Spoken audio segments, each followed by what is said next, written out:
Hey guys, this video, I made a mess of getting the brake rotor screws off my Honda. I didn't expect such resistance at the time, and I just used what tools I had on me. I've included timestamps so you can just skip to whatever part you want to. Here I have another Honda, and you can see the brake rotor screws, they're not damaged. In fact, I'm sure these have never been opened because you can see the paint mark, and this is usually done from the factory. I got this Craftsman impact driver tool. This is meant to get stuck or hard to open screws out. This cost me, I think, around 22 bucks from Amazon. You can buy a powered impact driver which has a battery, but for myself, I rarely see myself using this tool, so this one suits me fine. There's no battery, so I don't have to worry about any degradation over time. The way this works is that you strike the back here with a hammer, and the top part will move either counterclockwise or clockwise, depending on the setting. So at the moment it is set. Let me show you how they've labeled it. So here we have left written. So when you hit the back, this will turn that way. So I think they've gotten this label upside down. So you hit the back and you can see the top here. It will swivel counterclockwise. Now you can also use it to tighten any screw. Push it down, turn it this way, and now it's in the opposite direction, clockwise. But I don't see myself ever using this setting because, I have torque wrenches, so I'll always keep it on this setting to open things up. These are the impact bits that came with this tool. The size of these are 5/16 of an inch in size. So I'm just going to show you a comparison. Your normal bit size is a 1/4 inch. So you can see the difference in size. Now I bought a separate bit from a different company. This one on the left. This is from Rhino Tools. This is a JIS spec tool. So basically, if you are working on any Honda vehicle, Japanese product, car, motorbike, cycle, you should be using JIS, Japanese Industrial Standard spec screwdrivers or bits. The Japanese have their own standard of screws, so if you use any ordinary Phillips screwdriver or bit, you will damage these heads, you will strip them out. Here I have a size 3 screwdriver, and there's a bit of play. I can't open this because I'm sure these screws are probably rusted, and if I try to open it, I'm definitely going to damage the screw heads, so I'm not going to try it with this. So this is why I bought this Rhino Tool JIS spec bit. Now the Craftsman tool, let me just check the fitting. There is a bit of play. It's not bad, but there is a bit of play.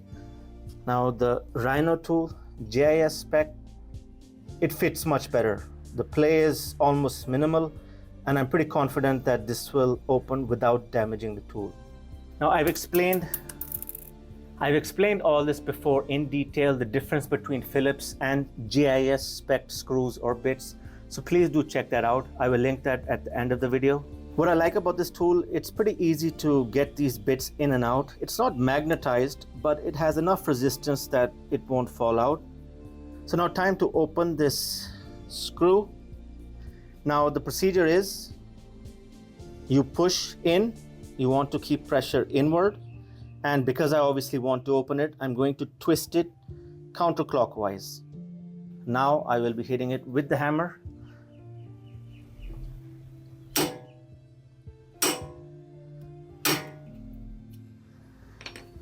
Super easy. The screw is loose. Well, there's no rust on it, but if you look at the screw head, it's not damaged. Perfect. Super happy.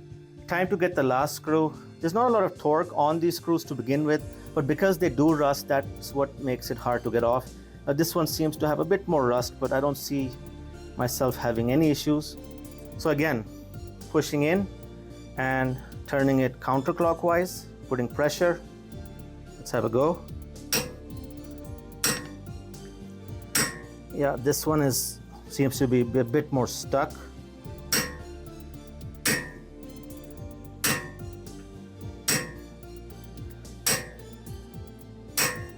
Yep, that's loose now. Perfect. So that was pretty easy. There's no rust on the screw, just a bit of surface rust. There's no damage to the screw itself. So pretty happy with that. I think it was 22 bucks, well worth spent. Back to my own car, I tightened the screw a lot and the screw head is already damaged from before. This JIS Rhino bit, let's have a look. And there's a lot of play compared to previously. This Honda screw is the same part number as the other one. So it's due to the damaged head that there is play. Let's see how this impact driver works on this damaged screw.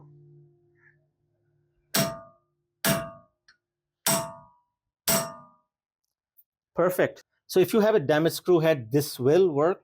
But if your screw head is completely stripped, rounded in fact, I don't see this working. You'd have to drill it out. If I talk about the quality of this tool, the bits that it came with, I wouldn't say that they're the best quality. I mean, I did see some inconsistencies with the edges of the bit. The one that I got, the Rhino Tool one, does seem much better quality. The tool itself seems very good quality. However, if I was to buy it again, I would buy a Vessel impact driver because Vessel is the oldest Japanese tool company and their bits, their screwdrivers are GIS compatible. But anyways, no issues with this tool because I do have the Rhino GIS spec bit with it. Now this head over here, you could take this off. This is a 3/8 inch size, so you could attach a socket to it. So here I have a 10 millimeter 3/8 inch socket. Simple.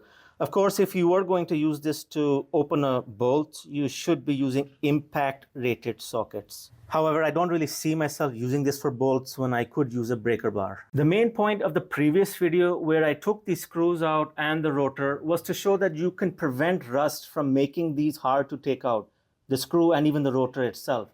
So simply by using anti or anti-seize. I won't repeat that here, but you can watch the later half of that video where I actually applied anti-seize on different parts. I'll conclude by asking you that do we really need these screws? Now, many say that these are only meant to keep the rotors on during assembly of the vehicle. Just chuck them in the bin, there's no need for it. I personally keep them. If I'm putting the caliper back on, these screws will keep the rotor in place. So I just find that easier. It's already aligned. It's easier to put this on, to put the brake pads in, etc. That's my choice. Of course, once the tire is on, the rotor isn't going anywhere. If I look at the service repair manual for the second gen Jazz, for example, Honda does expect it to be reinstalled. Many manufacturers, however, don't even use such screws. So each to their own, I guess. Well, that's it, people. Please do consider subscribing. As always, thanks for watching.